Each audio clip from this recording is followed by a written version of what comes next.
안녕하십니까, 이표더변입니다. 저희가 이번 2022년 8월의 투자 전략, 즉 실질적으로 저희가 포트폴리오에서 어떤 아이디어를 가지고 움직이는지 공유 드리도록 하겠습니다. 사실 제일 중요한 테마는 저희는 이 부분이라고 생각합니다. 미 연준과 굳이 맞서지 않는 것이 좋겠습니다. 사실 7월이나 6월달 하반월부터 시장에서 미묘한 변화가 일어났습니다. 소위 말하는 기술주, 사실 빅테크, 이런 류의 어떤 대형 투자 테마들이 연초 대비해서 작게는 20%, 많게는 한 30-40% 정도 빠지고 나서 가격의 반등이 나오기 시작했는데요. 8월은 아이러니하게도 미 연준의 금리 인상 발표가 없는 달입니다. 잭슨홀 미팅이라고 해서 마치 이제 휴가를 가서 이제 이런 연준 관계자들이 어떤 아이디어를 뽑아서 이제 코멘트를 하는 부분이 있긴 있지만 실질적인 금리에 대한 액션은 없습니다. 하지만 이번 8월은 나머지 이제 하반기, 그러니까 특히 말하면 이제 지금 3분기 중이고요. 4분기를 결정짓는 어떤 이정표가 나오는 달이라고 저희는 보고 있습니다. 그래서 이런 부분에 있어서 제일 중요한 건 아무래도 인플레이션, 즉 유가에 관련된 이야기와 그리고 저희가 이제 생각하지 못했던 부분의 어떤 신흥국에 관련된 부분, 요 두 가지가 정말로 중요한 포인트가 될 가능성이 높다고 보고 있습니다. 그러면 방금 유가에 관련된 부분, 인플레이션에 관련된 부분을 이제 말씀드리려고 하는데, 문제는 미국이 지금 10월, 11월 달에 저희가 중간선거가 있습니다. 보통 이 중간선거에서는 미국의 어떤 여당이라고 할 수 있는 이제 민주당이죠, 이번에는.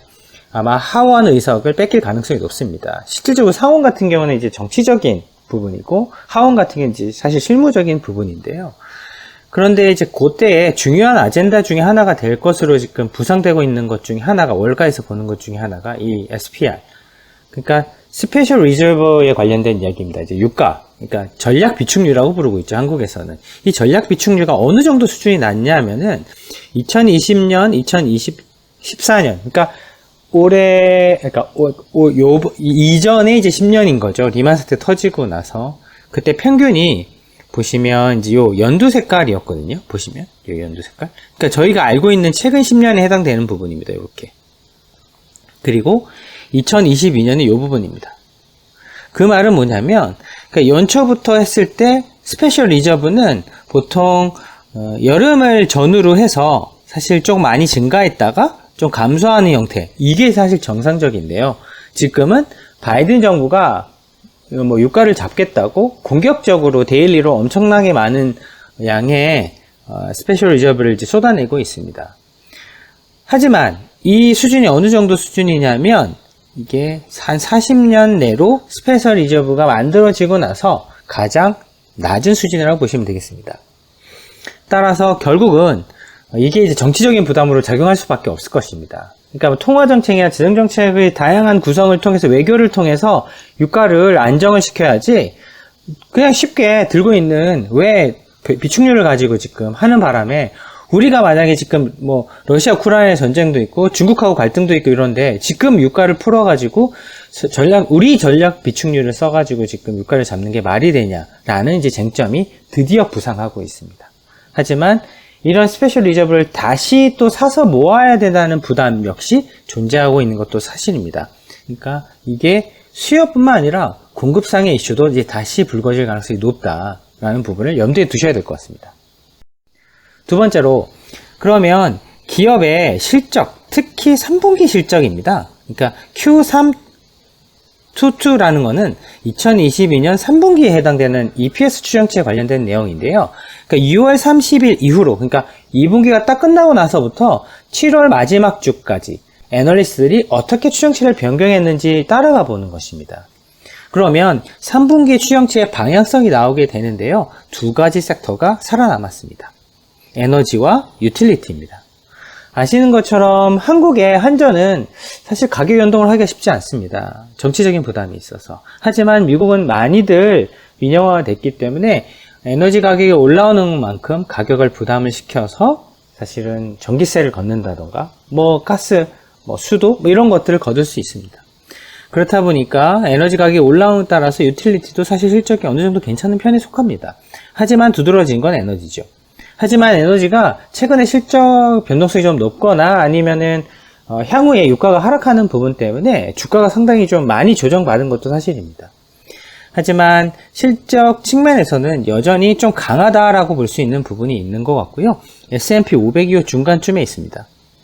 즉 마이너스 한 2.5% 정도 빠졌고요. 추가적으로 추정치에 있어서 그러니까 예상했던 것보다 조금 더 나쁘다라는 부분으로 지금 3분기 실적이 모아지고 있고, 하지만 보면 IT 같은 경우는 3.6, 그러니까 시장의 평균보다 한 30-40%더 추가적으로 하향 추정되고 있는 것이 눈에 드러나 보입니다. 그리고 커뮤니케이션 서비스라고 하는 것도 사실은 거의 추가적으로 한 10% 정도 추가적으로 하향 추정이 일어나고 있는 부분이고요. 아무래도 이런 섹터에 그동안 되게 사람들이 긍정적으로 생각했던 포인트들이 많이 모여 있었기 때문에 아마 분기 실적 조정하는 데 있어서 주로 이런 섹터가 이제 타겟이 되기 시작했다라고 보시면 될 것 같습니다. 그리고 아마 이 차트는 아마 대부분 잘 못 보셨을 거예요. 왼쪽 같은 경우가 선진국 10개 통화와 미국 달러를 비교한 것이고요. 그리고 이 하늘 색깔로 표시되어 있는 것은 중국을 제외한 나머지 신흥국 통화, 그러니까 러시아도 제외했네요. 중국과 러시아를 제외한 나머지 신흥국 통화하고 미국 달러를 비교해 본 건데요. 이렇게 위로 올라간다는 것은 달러가 강세인 것을 의미합니다. 따라서 이렇게 까맣게 표시되어 있는 선진국 통화 대비해서 달러 강세는 이만큼 올라왔는데 비해서 신흥국 통화는 요거밖에 못 올라왔습니다. 그러니까 신흥국 통화가 약세라는 게 아니고요. 선진국 통화가 훨씬 더 약세였고 신흥국 통화는 그에 비해서 덜 약세였다. 왜냐하면 신흥국 통화에 대비해서 달러의 강세가 요만큼 진행됐는데 선진국 통화에 비해서 이만큼 진행됐다. 그만큼 신흥국이 생각보다 통화, 커런시 측면에서는 괜찮네? 라는 이제 생각을 이미 사람들이 하고 있습니다.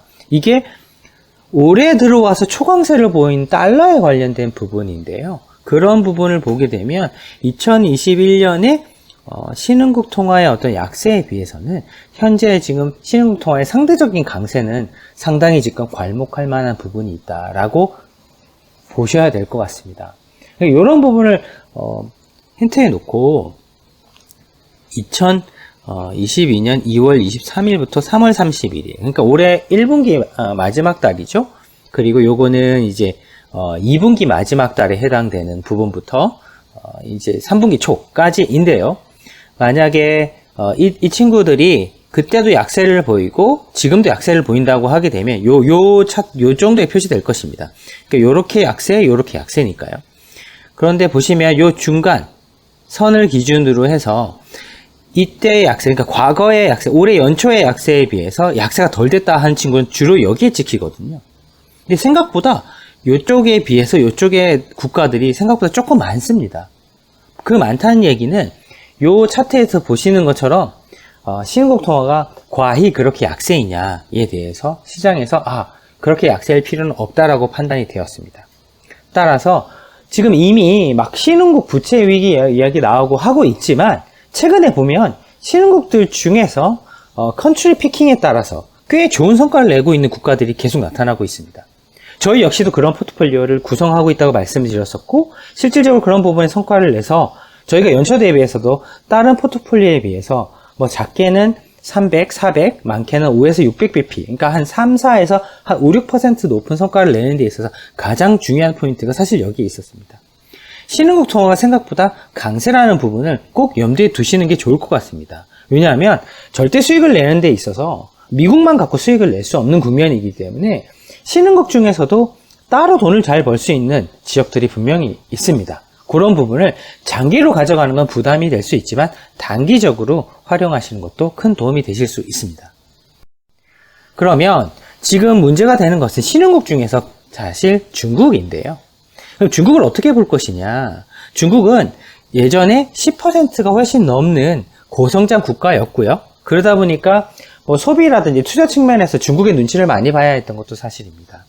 하지만 리만 사태가 끝나고 나서 중국만 되게 좋았었습니다. 되게 높은 수준에서 중국의 성장률을 유지를 했었기 때문인데요. 근데 한 단계 레벨 다운 되고 나서 한 5, 6%까지 레벨 다운 되고 나서 코로나가 터지게 됩니다. 코로나 터지고 나서 회복의 강도라는 것이 그 이전 수준으로 올라오지 못하고 이 정도의 캡이 딱 씌워지고 다시 맞고 떨어지게 되는데요. 이 이후의 추정치는 옥스퍼드 이코노믹스에서 추정한 부분이고요. 이후로 추정치는 보시는 것처럼 뭐 한 4% 전후를 크게 벗어나지 못하고 있습니다.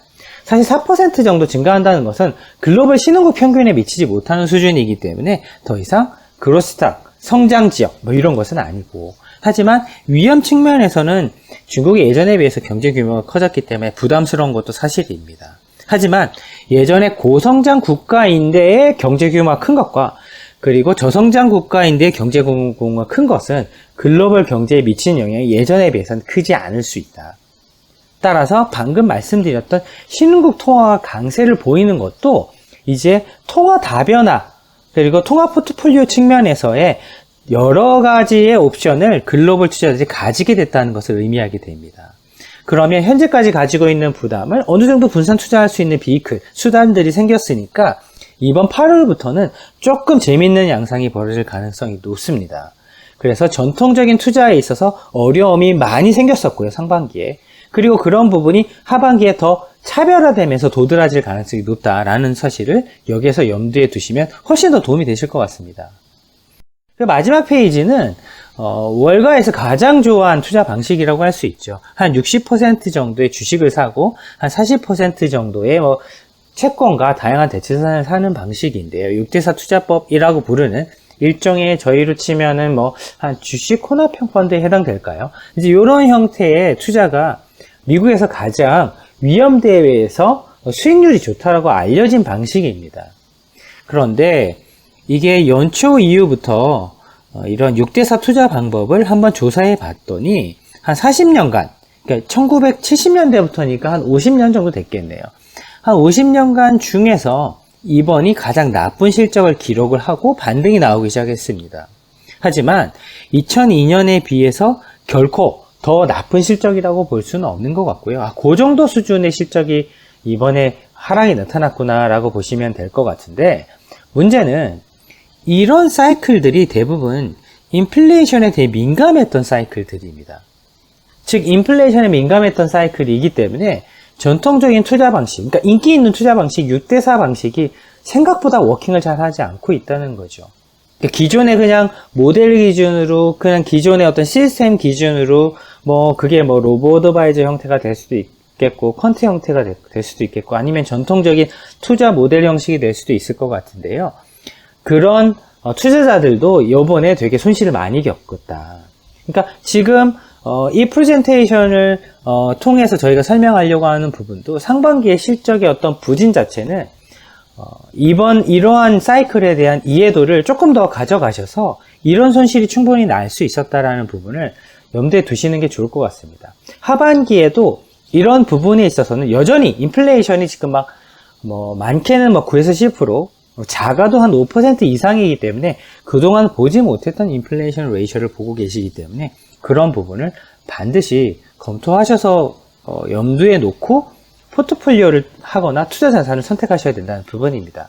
하반기엔 정말 재밌을 것 같습니다. 왜냐하면 상반기에는 단순하게 빠지는 데 집중했다고 한다면 하반기에는 오르는 자산이 분명히 존재할 텐데 그게 쉽지 않을 것이다. 쉽지 않다는 이유는 저희가 보고 있는 이 50년 역사에서 이런 가장 월가 투자자들이 좋아하는 방식에서도 차별화가 나타난다는 부분이기 때문에 저희는 이런 부분을 꼭지로 삼아서 지금 8월달 투자 전략을 구성을 하고 있고요. 가장 핵심은 저희는 4분기에 실적을 낼 수 있는 방향으로, 실제 돈을 벌 수 있는 방향으로, 이제 사실은 한 달 정도밖에 남지 않았습니다만 그런 부분에 있어서 저희가 실질적으로 성과를 낼 수 있는 방향으로 포트폴리오를 지금 변경 중에 있고, 단기적으로는 저희가 현금을 조금 늘렸습니다. 왜? 그런 자산을 사야 되기 때문에. 그게 채권이 될 수도 있고 주식이 될 수도 있고 아니면 단순하게 채권 주식으로 분류할 수가 없는 대체자산들이 될 수도 있는데요. 그런 부분을 저희가 지금 구성을 하고 있습니다. 그 내용에 관련된 핵심적인 아이디어를 방금 공유 드렸고요. 그런 부분에 대한 저희가 이런 이제 6대4 포트폴리오가 됐건 아니면 전략 비축류가 됐건 이런 부분에 대한 구체적인 또 아이디어가 또 딜리버리 해드릴 수 있는 부분이 업데이트 된다고 한다면 그 프레젠테이션을 통해서 또 공유 드리도록 하겠습니다. 감사합니다.